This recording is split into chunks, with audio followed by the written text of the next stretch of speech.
Շատ լարված իրեն սպասող թիկնապահների օղակի միջից լրագրողներին կինոյի տղայի թեթևությամբ ձեռքով է անում Նիկոլ Փաշինյանը։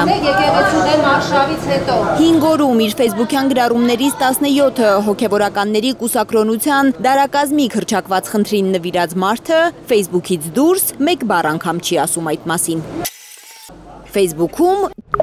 չի խնայում հայհոյանքներն ու պերճախոսությունը, շարունակում է պնդել, թե ինչ-որ հոգևորականներ կուսակրոնության ուխտը դրժելով պղծում են հայ առաքելական եկեղեցին, մեր հոգու տունը։ Ֆեյսբուքից դուրս կուսակիցներն են ստիպված արդարացնել Փաշինյանի բառապաշարը։ Ոչ, ես շոկի մեջ չեմ։ Ֆինանսների նախարար Վահե Հովհաննիսյանն է, շոկի մեջ չէ այսպիսի ստատուսներից։ Սրբազան գնա շարունակիր քերուտ կնգան դոմփել, ինձ հետ ինչ գործ ունես։ Ոչ, ես շոկի մեջ չեմ։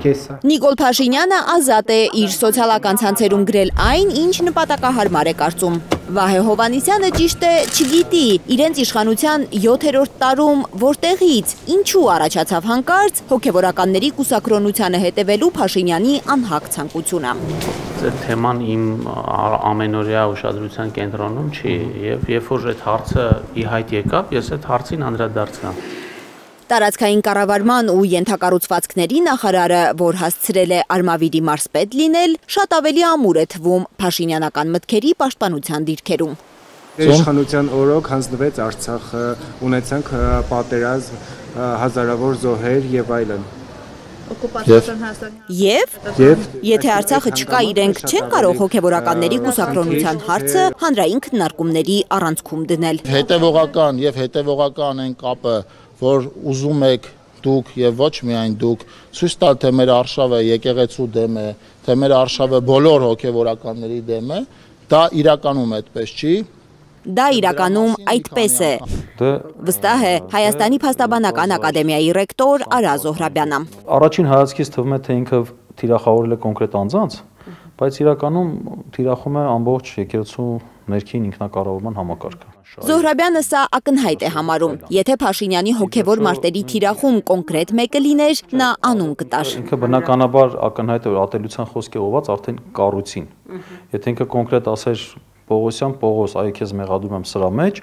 բնականաբար Պողոսյան Պողոսը հնարավորություն կունենար դիմելու դատարան եւ պատիվ պահանջելու, ասել դե ապացուցի, եթե չապացուցես, ուրեմն ներողություն ես խնդրել, մի հատ դու գանք վճարես։ Արա Զոհրաբյանը Փաշինյանի հրահրած հակաեկեղեցական արշավի փաստերը հավաքել է, շարադրել 6 էջի վրա ու դիմում ներկայացրել կոռուպցիայի կանխարգելման հանձնաժողով։ Նա պարտավոր է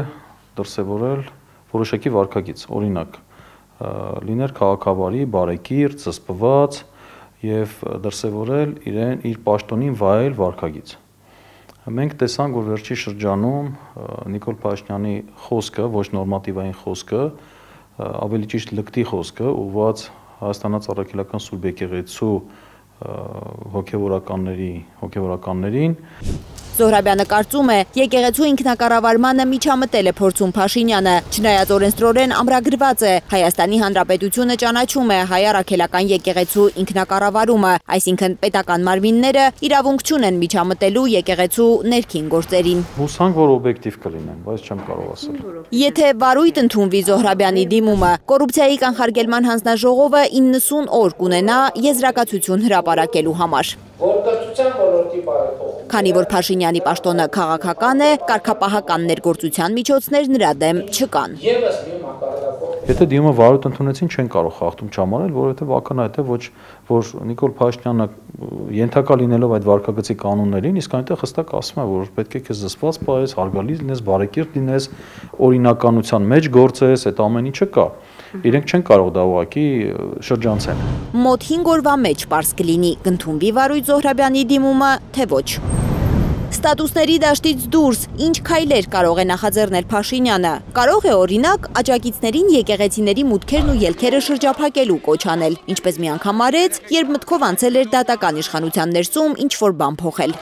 Փաստաբանական ակադեմիայի ռեկտորը չի բացառում։ Բնական է հիմա էլ ամեն ինչ կարող են անել, բայց հիմա Նիկոլ Փաշինյանը շատ լավ գիտի, որ եկեղեցին ինքնին, եկեղեցու հարցը շատ մարդկանց մոտ սուր է դրված, նյարդերի վրա է դրված եւ սա կարող է իրոք բերել քաղաքացիական բախումների։ Լավ է, ասում է Զոհրաբյանը, որ Գերագույն հոգևոր խորհուրդը չի տրվել Փաշինյանի սադրանքին եւ ընդունած հայտարարությունը կազմել է հայրական բարձունքից։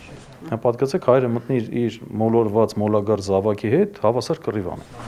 Իրավապահ մարմինները Գերագույն հոգևոր խորհրդի կոչով կուսումնասիրեն Փաշինյանի վարքը, դատախազության խոսնակը չի պատասխանում մեր զանգերին։ Խորհրդարանի ամենամեծ ընդդիմադիր խմբակցության անդամ Քրիստինե Վարդանյանը կարծում է, Փաշինյանի Հայաստանում ավելի հավանական է, որ իրավապահները չլսելու տան մայրաթոռի կոչը։ Հասկանում եք, նախաձեռնողը չի կարող սանձել ինքը իրեն։ Մենք պահանջում ենք դադարեցնել արշավը մեկից, ով ծրագրել եւ նախաձեռնել է այդ արշավը։ Այստեղ է ամենամեծ հարցը։ Ես կարծում եմ, ինչպես մեր ինքնության բոլոր հիմքերի, այնպես էլ հայ առաքելական եկեղեցու պաշտպանության հարցը խոշոր հաշվով այս պահին մնացել է հանրության տիրույթում ու հանրային պաշտպանությունն է, որ այս օրերին պիտի արտահայտվի ու նաեւ անհրաժեշտության դեպքում, եթե այս արշավը այլ ընթացք է ստանալու եւ սրվելու է, նաեւ դրսևորվի։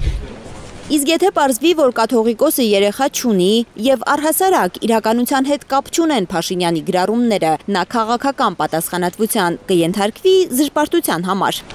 Այս հարցը ԿՊԱ-ականներին հունից հանում է, ստիպում ոչ ակտուալ անվանել օրվա ամենաակտուալ հարցադրումը ու հեռանալ։ Այդ հարցը ակտուալ չի, որովհետեւ մայրաթոռը համառորեն չի պատասխանում մի պարզ հարցի։ Շնորհակալություն։